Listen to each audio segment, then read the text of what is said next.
what do you recollect that Mr. Deane told Sergeant McGuire? And I recognize you weren't there for the conversation. No, I wasn't there for the conversation, and I don't recall. You know, it took me a second to recall. Okay. I'll have to take and review it again to see. Okay. Deputy Deane wasn't trying to conceal anything, correct? If he wanted to conceal it, he would have said nothing. Doesn't that make sense? No, sometimes somebody can conceal by just not telling it all. But if his motivation Tell was a little bit and not tell it all. Would you agree with me, sir, that if a person had a motivation to conceal, it would make more sense not to begin the conversation about the topic they want to conceal? Not necessarily. Do you think of any instance in your own personal A experience? lot of times you tell a little bit and don't tell it all.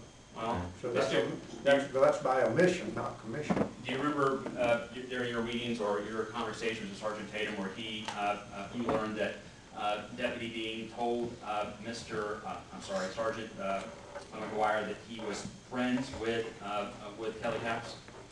Basically, yes, sir. And you remember there being testimony or information presented to you that Sergeant McGuire asked questions about whether or not it was a sexual relationship, a dating relationship, things of that nature? Yes, sir. To which Mr. Deane truthfully answered, right? Yes, sir. Okay. And what other information do you think Deputy Deane should have presented to Sergeant McGuire about their relationship? Well, he really should have put in there about the fact that he had run her on David. He should have put down there that he had, that he had her at a party at his house, and that he had given a minor alcohol. That,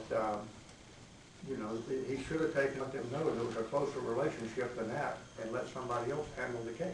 Well, I guess I'm having trouble what you mean by close relationship. I mean, you have friends, and you have friends that you invite. You have parties at your house, I trust, from time to time.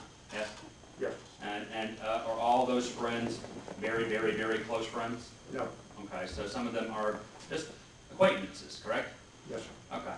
So the fact that Mr. Deane had Ms. Capps over to her house, that wouldn't put in his mind an obligation to raise that red flag because he's already told Sergeant McGuire they were friends. Am I correct? I disagree with you. I think he should have. There was more than just that. There was a more than just that casual relationship, and he should have. If I'd been in the same position, I would have.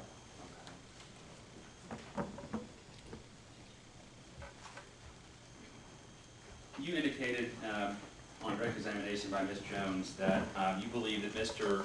Deane committed 2 misdemeanors injurious to the department, correct? Yes, sir. One of which was the open house party, which is a violation of, 856.015. Is that right?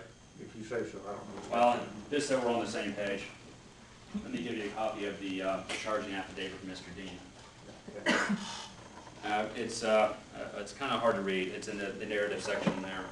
It references that 2 different statutes that the arresting officer felt that he violated. One was 562.11, a misdemeanor of the 2nd degree, dealing with providing alcohol to persons under 21, and one of them was 856.0152, again a misdemeanor of the 2nd degree, dealing with open house party. Does that sound right? Yes. Okay. Now, you said one of those charges was dismissed by the court, correct? Well, he was found guilty of one, and the other one, I don't know exactly how. He was not found guilty. He was not found guilty. Okay. Now, would you agree with me that the IA, one of the purposes of the IA, even though one of those charges was just dismissed, and I'm going to represent to you as the one about providing alcohol to persons under 21, would you agree with me that that statute referenced in this this charging affidavit, 552.11, was the statute that Internal Affairs investigated to determine whether or not Mr. Deane committed a misdemeanor injurious to the department? The 562.11? Yes, sir. That was one of the statutes? Yes, sir. It was investigated? Yes, sir. Yes, it was one of them that was investigated. And the other one that was investigated was 856.012, subsection 2. Open house parties. That was the 2 statutes? Yes, sir. Okay, very well. Let me show you, sir, if I may, a copy. I might have to look over your shoulder. I apologize. And it's worse because I can't really see that much. This is 562.11. This is subsection 1. Do you see here where it states it is unlawful for any person to sell, give, serve, or permit to be served alcoholic beverages to a person under 21 years of age, or to permit a person under 20 years of age to consume alcoholic beverages on the licensed premises? Now, when I had Sergeant Tatum up here before you earlier today, he conceded that statute was not violated by Mr. Deane because he was not operating a licensed premises out of his home. Do you agree with that? Yes? Yeah, I agree with that. Okay, very well. So then we're down to one misdemeanor. A second-degree misdemeanor providing, I'm sorry, strike that. We're down to one misdemeanor, a second-degree misdemeanor for open house party. Correct, sir? Yes, sir. Okay. Now,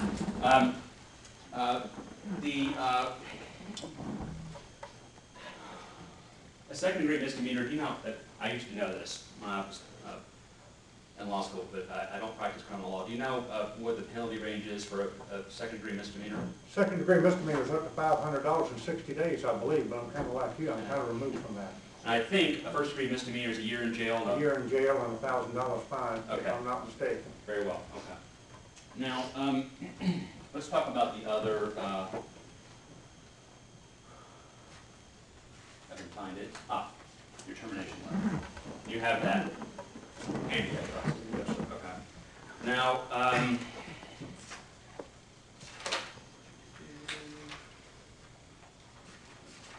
let's go to Mr., on page 4 of that letter. You have a distillation of Mr. Deane's previous disciplinary history. Do you see that there? You pointed out to me. Yes, sir. It's right there.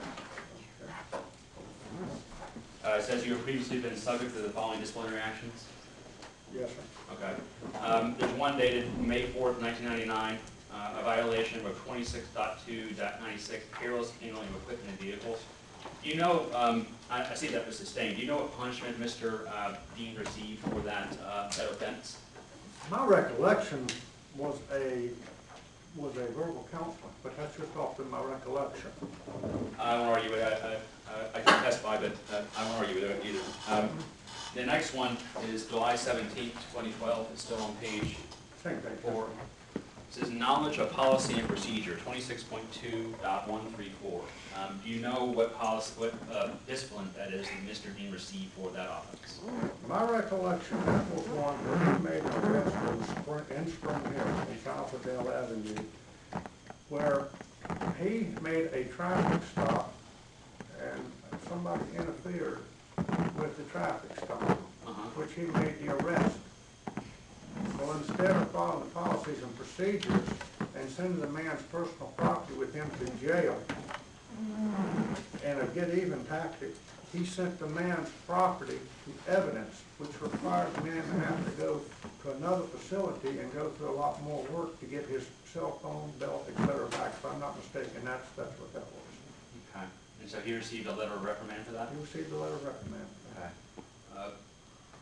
Would it surprise you, sir, that Sergeant McGuire ordered him to take that suspect's property to the evidence area and not the jail? Sergeant McGuire also was disciplined for that too, and that was, both of them were out of line and both of them were disciplined. Well, was the order given by Sergeant McGuire an unlawful order? I was given, when I called, wasn't given an order, he let him kind of do it, but it was, it was both of them that did it. Well, let me just step back a second, just so we're absolutely clear. I thought you would agree with me that Sergeant McGuire gave an order. You did not? I have to go back and look at that. Let me rephrase, let me just restate the question again. Do you agree with me, sir, that Sergeant McGuire gave an order to take that property to the evidence area rather than the I jail? can't agree with that. At that time, I'd have to go back and review that. Okay, well, we're going to hear from Sergeant McGuire soon on that point. But let's assume that Sergeant McGuire had given him that order. Since the order was not unlawful, doesn't Mr. Deane, then Deputy Deane, have a responsibility to abide by it? If it is, an order from a supervisor is not unlawful. Yeah. Very well. Okay. Now, in other words, 2 letters of reprimand, 3 years apart for Mr. Deane, prior to the incident that gave rise to this hearing, correct? Yes, sir. All right, very well. Now, you said you looked at Deputy Deane's performance history as you were considering what action to take against him, correct? Yes, All right. How would you characterize what you found during your review of Deputy Deane's employment history? meet standards to exceed standards. Okay. Let me have this. Well, we're going to, I guess, mark all the exhibits a little bit down the line, but I'm going to include this with the other documents in my submission. These aren't stapled. I apologize, these aren't stapled. This one is. Which one is it? Is the, oh, here, I'll give it to you. Oh, you have it? I have them, I just didn't even know which one. It's the one that has handwritten at the top right, April 11, 2011. One? April 1, 2011, handwritten. Yeah. Okay. Sir, let me show you one of the exhibits of this hearing. Can you take a look at that and tell me if you recognize it at all? Yes, sir. Okay. And is this, would this be fair to say this is Mr. Deane's performance evaluation for, well, it's signed on February 24, 2011, so I'm going to assume it is performance evaluation for the preceding year? Yes, Would it be fair to say? Yes, sir. Okay. Now, would you agree with me, sir, that this is a, well, a very good performance evaluation? It's a nice, yes, sir. It's a good Okay. evaluation. And you agree with me that he received more exceed standards marks than he did meet standards Yes, marks? sir. And he didn't receive any areas that needs improvement or unacceptable performance, correct? No, we did not.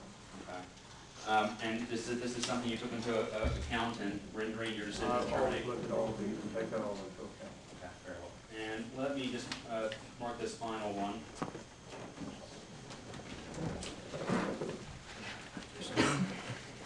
This one's dated, Miss Jones. Oh, sorry. Well, at the bottom, it has a timestamp of March 30th, 2012. Do you see that? Yes. Yeah. Okay. And sir, let me show you this next exhibit. I believe this to be the last performance evaluation Mr. Deane received in his employment with the Sheriff's Office. Yeah. And it is dated March 3rd. Well, it's signed by the employee on March 3rd, 2012. Do you see that? Yes, sir. Now, this would have been during the pendency of the internal affairs investigation, wouldn't it have been? Yes. And this evaluation reflects all exceed standards marks with the exception of one outstanding. Is that right? Yes, sir. How would you characterize this performance evaluation? I would say that, for one thing, if the sergeant missed something here, not saying he didn't do a good job to the majority of the year when he was at work. And he is, he did do a good job there, but the sergeant should have taken into account the issues going on when he did this evaluation. The issues going home? Going on. Oh, going on, I'm sorry. Okay, well, as you can see, sir, and I don't know his signature, but you see the signature of Captain Coppin on the bottom left-hand corner of this document?